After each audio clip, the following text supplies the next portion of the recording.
All right, coming up, trading hard hats for helmets. Well, we're going to talk with some guests who are part of a program to help veterans find a new career. You're watching Fox 5's On the Hill.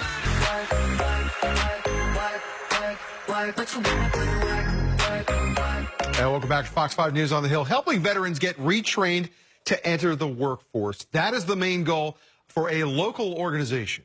Well, with us this morning to talk about the program that is successfully helping veterans move from the front line to the construction industry, we've got Bob Luckett, a Vietnam veteran who founded Veterans Next Mission, and Brian Mendez, a veteran of 14 years who is part of the program. Thank you both for being with us today. Thank you. All right, so we start with the question, how did this begin? Because, you know, there is a wide tablet of organizations that are helping veterans right now, and that's a good thing. But where did you see a need, and which led to the creation of your organization? Well, I was working as a consultant after I'd sold a construction company I'd had for several years. And during that time, we hired a company to deconstruct some houses. And in the process, I thought, you know, that'd be a great job for veterans. And the more I thought about it, the more I processed it, I thought, why should we stop there? I can take my construction background and actually train them to do more than deconstruct and have a future in construction. You know, one of the things that veterans seem to agree on is that when you come back from serving in a war zone, it's really hard to find purpose in your work and to kind of get up in the morning and feel like you're doing something that's meaningful when you have just left a situation that your life is on the line every day. How does this organization help you find some of that purpose that you need? The teamwork, I think, is probably the best way to describe it, because a lot of vets come back and they don't have that sense of team. It's like a lot of them are just left alone. So yeah, the teamwork is pretty much it. So something about being on a work crew where you have, you know, comrades, you're working together. It's similar to your experience. Correct.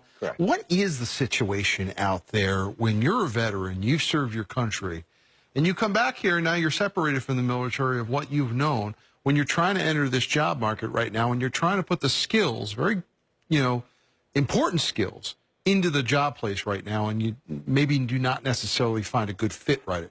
Yeah, I mean, like my situation, I was infantry, so it was really hard for me to find like a desk job or something like that. Like, and I don't want to do security. I've done security work. I'm not really much of an office person. I prefer to be outside and stuff like that. Neither am I. We have that in common. This is the only time we're at a desk all day. Yeah. Well, not always true, but so you go through that, and you realize what it is you don't want to do, and then you look at what you do want to do.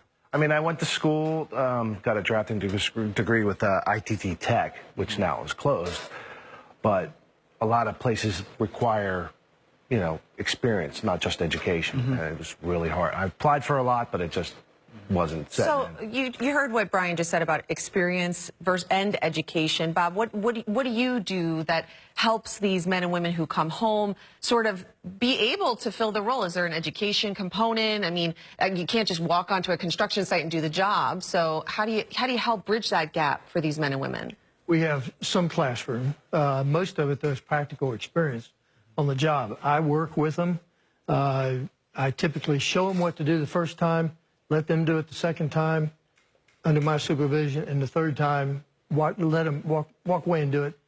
Let them do it, come back and check it and critique it. You know, Bob, one of the things we keep hearing from people is, you know, the need and the rightful need for veteran services. Something like what you're doing. You know, the government has a responsibility to veterans, but, you know, private sector has a responsibility to veterans as well, too. Is that the kind of thing you were doing right now, the kind of thing you're making possible, is that better done by the private sector instead of the government? I think 100% better. Yeah. We have ways in the industry of doing things that the textbooks type of processes that the government would use it really doesn't work. They're foreign to what's actually happening on jobs. So they're getting the day-to-day experience that they need to take with them. It's a 4-year program. We pay them while they train, and I am preparing them to enter the workforce in the construction industry. Right, and you found this to be worthwhile and life-changing? Yeah. That's great to hear. All right. Like, I didn't expect to hear from Bob when I applied, and I just, see what happens. All right, well, let's put up the website again for others who may be interested in applying and learning more about this program, veteransnextmission.org.